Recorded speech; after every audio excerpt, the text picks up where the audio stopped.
Most people assume the gap between financial stability and financial stress comes down to income. Earn more, stress less. That assumption is wrong, and the proof of it is so specific, so concrete, that once you see it, you will not be able to look at your own spending the same way again. Two people, same company, same job title, same salary band. One of them checks their bank account like it might bite them. The other one doesn't think about it much at all. Same paycheck hitting on the same Friday. Completely different financial reality. The difference between them is not discipline. It is not sacrifice. It is not some personality trait one person was lucky enough to be born with. It is something you can actually learn. And it starts with understanding something about every purchase you have ever made that nobody bothered to explain. Before the rules, there is one concept that reframes everything else. Skip this part and the rules are just tips. Understand it and the rules become obvious. Here is something the receipt never tells you. The price you paid is not the price you are paying. It is the price you paid to start paying. Every object you own has a second cost that runs quietly in the background for as long as you own it. Storage space, maintenance, the mental load of managing it, and the opportunity cost of the money that is now tied up in a physical object instead of working somewhere else. Here is what that looks like in real numbers. $150 sitting in an index fund at 8% annual return is worth around $324 in 10 years. That same $150 spent on an air fryer that gets used twice and then holds a dish towel on your counter is worth exactly the counter space it is taking up. The gap between those two outcomes is not $300. It is $300 plus 10 years of implicit rent on the space it occupies, plus the low-grade guilt every time you walk past it. I still have mine. It is currently doing nothing productive and judging me silently. The purchase price is the entry fee. The ongoing cost is the actual price. And for some purchases, the ongoing cost is larger than what you originally paid. That is the foundation. Now here is where it gets worse. Rule 1, price the ecosystem, not just the item. Most purchases do not arrive alone. They arrive with requirements. You buy one thing, and that one thing quietly demands several other things to function, to be stored, or to be used the way you imagined. The true cost is almost never the sticker price. It is the sticker price plus the ecosystem it creates. The example most people do not see coming is a dog.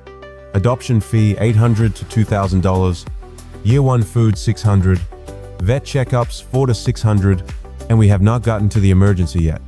Average emergency vet visit $1,500. That is not if something goes wrong, that is when. Grooming, boarding, pet deposit insurance year one. True cost of a dog lands somewhere between $5,000 and $7,000.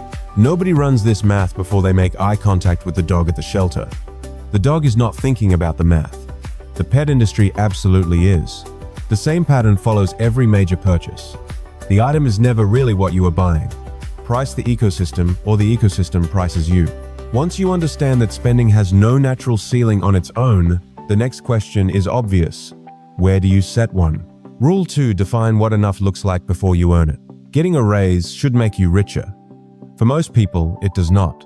Rachel is a marketing director in Charlotte. She gets a raise from $85,000 to $110,000. Good raise. Real money. 3 months later, she has moved to a nicer apartment, $400 more a month. Newer car, $280 more a month. Eating out more, another $200 a month. Net new savings from a $25,000 raise, approximately zero. The raise did not make her wealthier. It made her more expensive to maintain. Now put someone else in the same situation. Same raise. But before it arrived, they had already decided that an $85,000 lifestyle was genuinely comfortable. Not deprived, comfortable. That $25,000 difference goes directly into investments every year, without negotiation. The person who defines enough has a finish line. The person who never defines it is running a race where the finish line moves every time they get close. You can earn every raise, hit every promotion, and still have nothing to show for it if you never decided what the number actually is. The raise is not the problem. The absence of a ceiling is the problem. And once you have that ceiling, Rule 3 is what it actually buys you. Most people think financial freedom is something you build toward for decades. It is actually something you can start feeling in the next layoff, the next bad job offer, the next moment where someone else has no choice and you do. Rule 3, measure wealth by what you can choose, not what you own. Money in an account is not just money. It is the option to say no. No to a job that is grinding you down.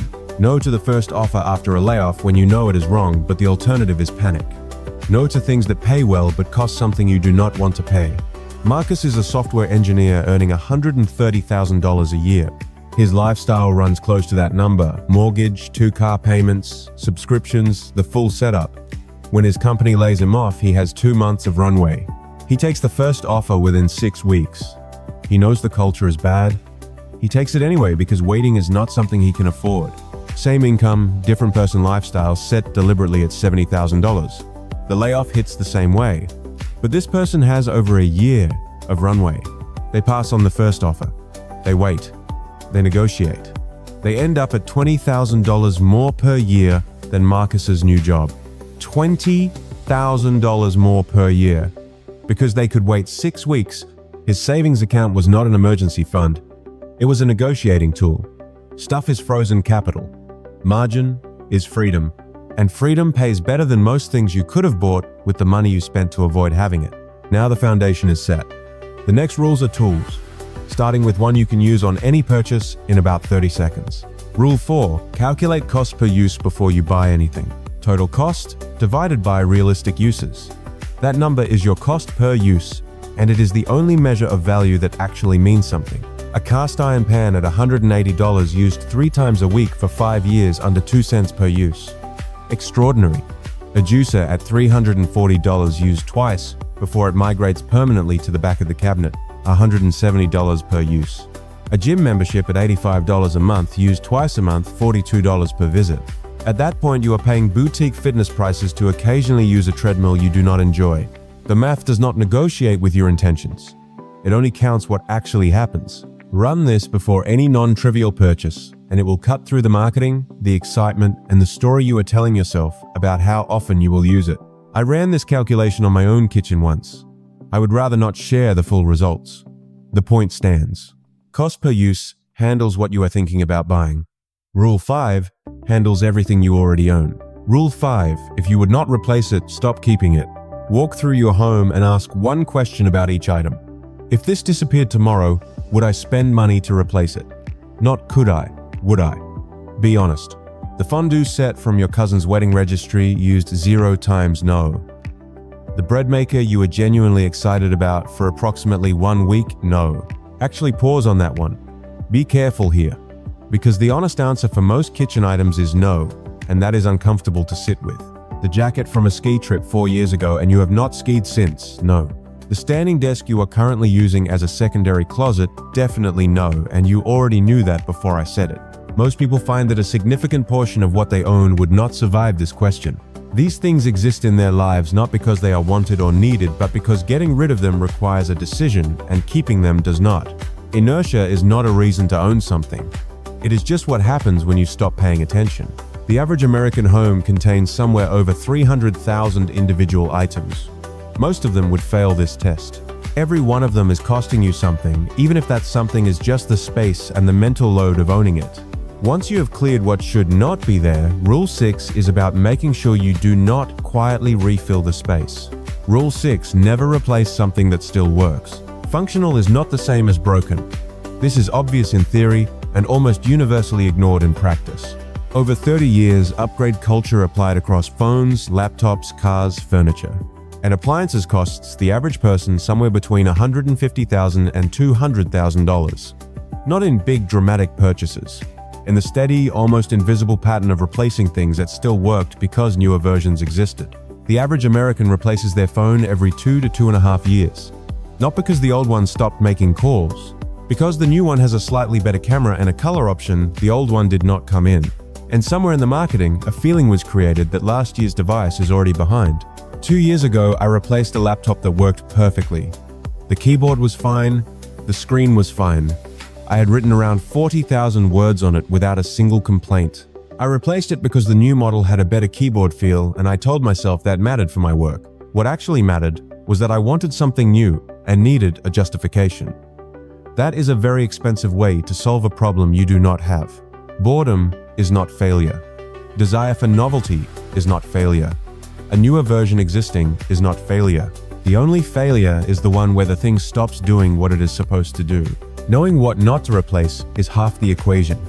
Rule 7 is about making sure the right choice becomes the easy choice. Rule 7. Build friction into spending and remove it from saving. The solution to overspending is not discipline. Discipline is exactly the wrong tool. Discipline depletes. You have more of it at 9 in the morning than at 9 at night. More when you are rested than when you are stressed. Relying on willpower to consistently make good financial decisions is like relying on being in a good mood to handle every difficult conversation. It works until it does not, and it tends to stop working at exactly the wrong moment. Environment does not deplete. This is the actual principle. Friction means making the wrong choice harder. Remove saved credit card numbers from online retailers. Delete shopping apps from your phone. Unsubscribe from promotional emails. Require a 24-hour wait before any non-essential purchase. Not because you lack self-control, because you are designing a system you cannot lose on a bad day. The shopping app on your phone is not there for your convenience. It is there for theirs. There is one specific change that eliminates roughly 70% of impulse purchases. It takes about 30 seconds. Set up an automatic transfer to savings the day your paycheck arrives, before you see the money, before you have the chance to decide what else it could go toward. Money that never lands in your checking account is money you never spend. That is not a trick. That is just removing the decision entirely. Rules 4 through 7 are for purchases you are actively considering. Rule 8 is for before you get that far. Rule 8. Rent or borrow before you commit to owning. Here is what nobody tells you about hobbies and money. Most enthusiasm is temporary. And the problem is not that the enthusiasm fades, it is that most people buy the equipment before the enthusiasm has been tested. They get excited about camping, buy a tent, a sleeping pad, a camp stove, a headlamp, a cooler, and a bear canister, go once. Discover that sleeping on the ground is not actually their thing, and now own $400 worth of gear that moves with them to every apartment for the next 6 years.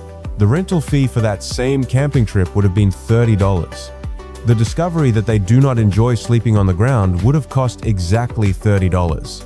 But there is a second thing renting does that most people miss. It teaches you what you actually need before you buy. First-time campers who go straight to purchasing almost always buy too much or buy the wrong things.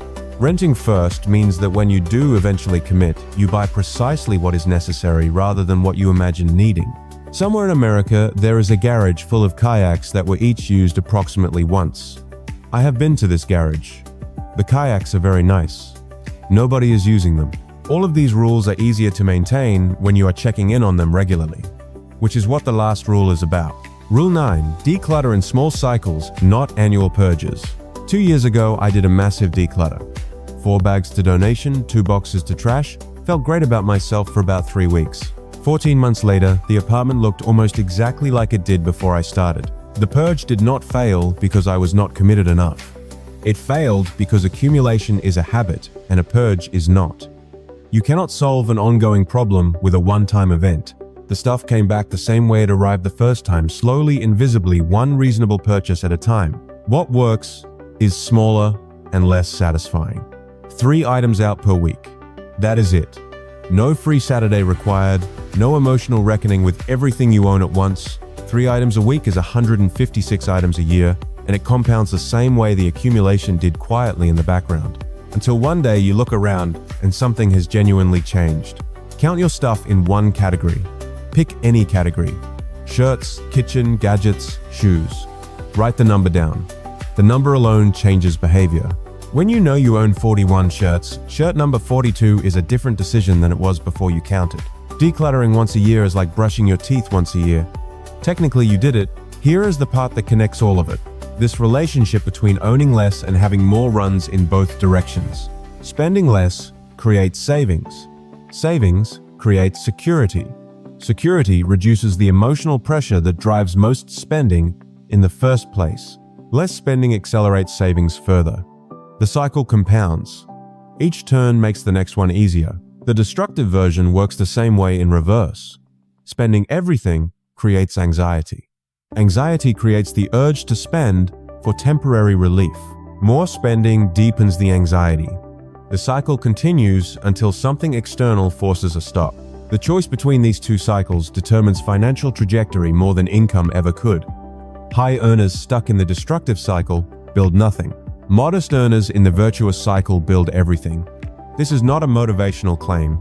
It is just math playing out over time. Remember the two people from the beginning. Same company, same paycheck, completely different financial reality. The second person did not get there through exceptional income or unusual willpower. They started the cycle going in the right direction and did not interrupt it. Your possessions are not just things you own. They are ongoing financial commitments that either serve your future or consume it. The question is not whether you can afford the things you have. The question is whether the things you have can afford to keep you. You can start the other cycle today, not after the next raise, not when things settle down. Today, it does not care where you begin. It only cares which direction you move first. The version of you that does not count days to payday already exists. They are just waiting on a decision you can make right now.